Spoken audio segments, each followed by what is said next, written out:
Stranger Things 5 Part 1 basically ends by saying, okay, now everything you thought you understood about Vecna, Will, 11, and the government, upgrade that. We've got kids hanging in the upside down like batteries, a huge flesh wall wrapped around Hawkins, Will suddenly doing full Vecna powers, Kali back in play, and Linda Hamilton's general quietly moving pieces like this is her own private war. So let's walk through where all of that is really pointing as we head into Part 2, what Vecna's Vessels of Children plan actually is, why Will's new power almost guarantees a massive psychic showdown with 11 and Kali, and what the General really wants to do with 11 once she has her in chains. By the end of Episode 4, we finally see what Will's been sensing, that creepy upside-down prison full of kids, including Holly, suspended and unconscious with tubes jammed down their throats, just like Will in Season 1. Will sketches it out, and Robin straight up calls it Vecna's command center, powered by children he's kidnapped. The count matters. He already has 4 kids. The vision and dialogue tell us he's gone for 12 in total. On the surface, it looks simple. Vecna is using the children as batteries to make himself and his realm powerful enough to take over Hawkins and then the rest of the world. But if you line this up with what we know about him from earlier seasons, his plan with these vessels gets way darker. Vecna has always believed weak, broken people are easier to control, and he loves reshaping minds from the inside out. In Volume 1, he literally tells Will that the minds he's chosen belong to him, and that kids like Will are attractive to him precisely because they were easy to break. So these 12 children aren't just fuel, they're the template for a new reality. Vecna's whole thing is about order, hierarchy, and wiping out what he sees as human parasites. The Mind Flayer hive mind already let him puppeteer Demogorgons, the Flayed, and all those vines and bats as one living organism. Now he's building a human version of that. 12 kid minds wired into the upside down, acting as living routers, each one a node that can spread his will into the real world. The wall around Hawkins makes that theory even more intense. Dustin figures out that in the upside down, Hawkins is now surrounded by a perfect circular barrier, with Hawkins' lab sitting dead in the center like the hub of a wheel. It doesn't feel random. You've got a circle, a clock-obsessed villain, and a plan that needs exactly 12 kids. It's not hard to imagine each child being plugged in at a position around that circle, like numbers on a clock face, turning Hawkins into a literal psychic mechanism that Vecna can wind up and fire. Think back to Season 4. His earlier plan used 4 victims and 4 gates to tear open Hawkins. That was violent and sloppy. He got hurt. He lost Max, sort of, and got shot, burned, and thrown out a window. With the children now, he's doing something more stable. Instead of ripping open raw holes, he's installing permanent living gates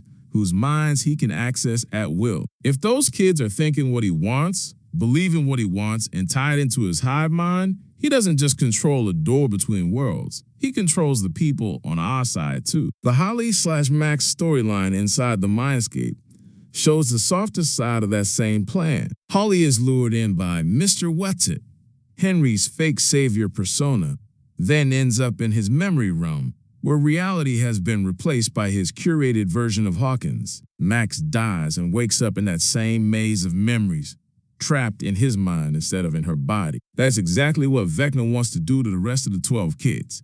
Strip away their real lives and replace them with a world where he decides what's true. The physical tubes in their throats are just a brutal image of that mental takeover. So in Part 2 talks about vessels, expected to mean 3 things at once: bodies that power the upside down, minds that extend Vecna's reach, and children whose identities are being overwritten, so his new world actually has believers living inside it. If he wins, Hawkins won't just be conquered. It'll think like him. Now drop Will into that mix.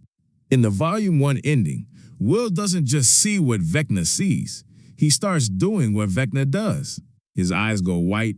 He freezes 3 Demogorgons in 3 different locations, then crushes them with pure psychic force. When it's over, he wipes blood off his nose like 11. But the show makes it very clear This isn't the same kind of power she has. He's hijacking Vecna's hive mind and copying the villain's own abilities. That changes everything.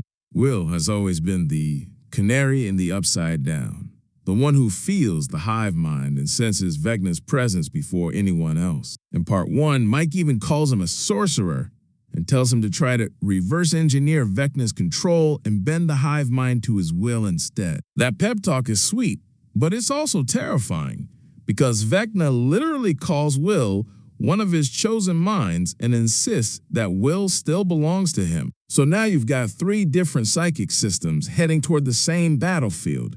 11, whose power comes from Brenner's experiments, and Henry's blood, built around raw telekinesis and ripping open gates. Kali, who specializes in illusions and perception, and whose abilities the military has already turned into a weapon that shuts 11 down like kryptonite. Will, whose power is literally piggybacking on Vecna's hive mind, reaching through Demogorgons and the upside-down network itself. There is no way those 3 walk into part 2 and stay perfectly aligned. Emotionally, the seeds are already there. Robin clocks Will's feelings for Mike and gently tells him not to be afraid of who he is, which means his heart is extra vulnerable at the exact moment his brain is becoming Vecna's favorite highway. Vecna loves people who feel isolated and ashamed. He's weaponized guilt, grief, and self-hate before.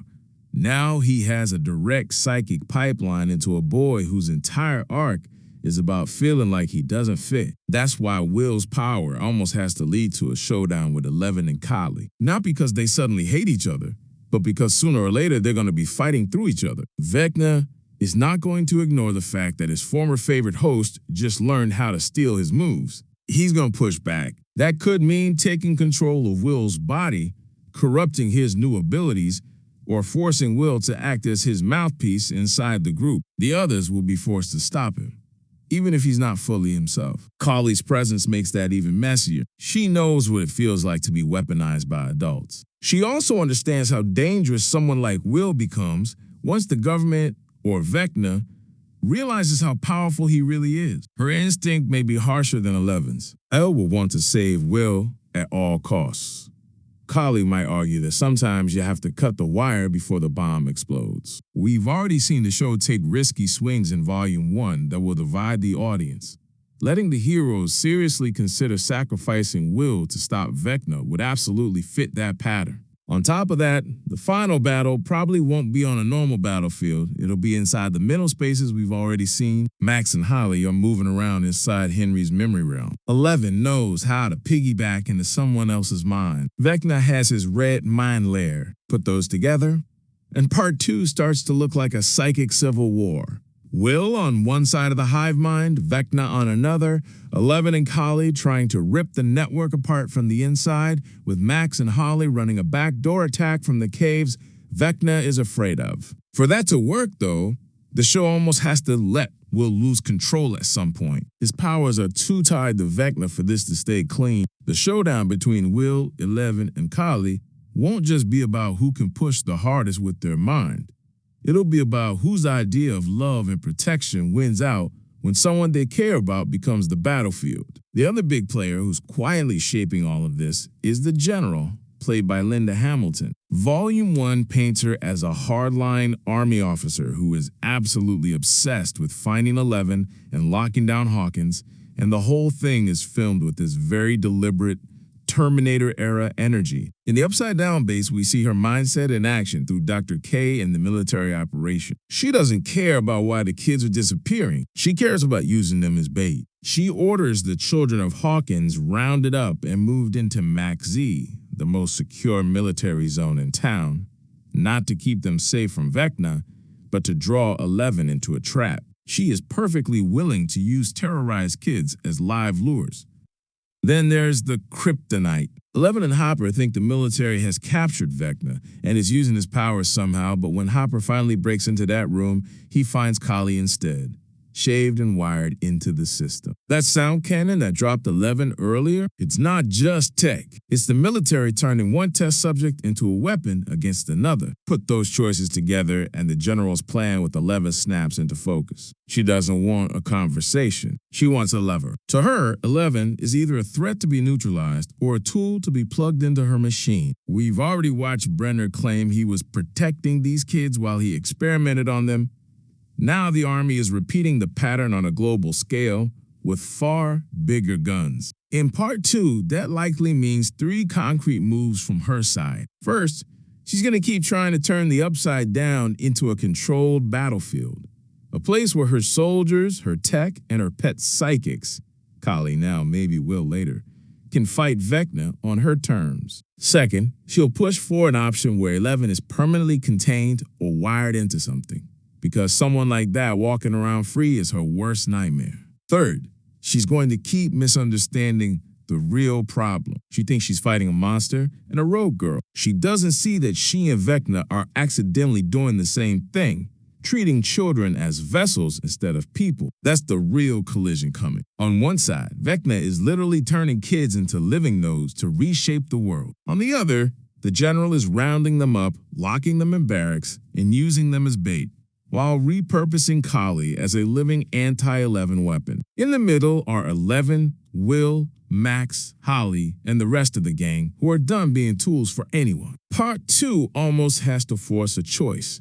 Side with the general's version of safety, where the government runs a nicer version of Brenner's lab, or reject that completely and trust the kids to handle Vecna their own way, even if it looks risky. Knowing how Volume 1 already leans into big, divisive swings, I don't see the show ending with 11 shaking the general's hand and signing up. If you line everything up, the picture for Part 2 starts to look like this. Vecna is building a new psychic clock out of children, bolted to that circular wall in the Upside Down, with Hawkins' lab as the center. Will has learned to reach into the same hive mind and fire off Vecna-style attacks. Max and Holly are hiding in the one memory space Vecna refuses to step into, the cave in the Rocky Mountains that connects to some trauma he hasn't faced yet. Kali is alive and wired into the Army's weapon, and the general is still trying to turn all of that into a neat, controllable war. The most likely route into the finale is that the kids have to attack the system from both sides at once. In the real world, they'll need to hit Hawkins' lab and the wall,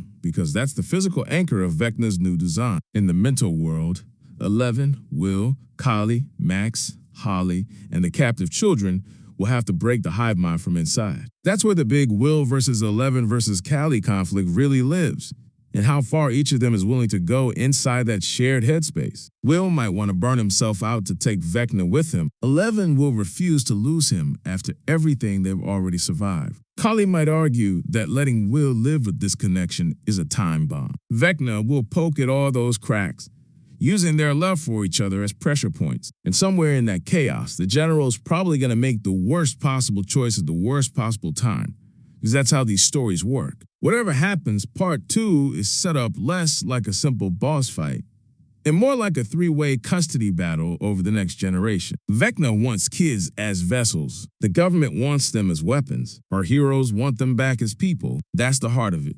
And if Stranger Things really does stick the landing, the final blow won't just be someone throwing Vecna through another gate. It'll be the kids taking back their minds from the monster, from the lab, and from the general, and deciding for themselves what kind of world gets built after the wall finally falls. And that's where we'll leave it for now. If Vecna really is turning kids into vessels, Will is carrying a stolen piece of the hive, and 11 is standing between him, Kali, and a government that wants to own them all. Part 2 is not going to be gentle.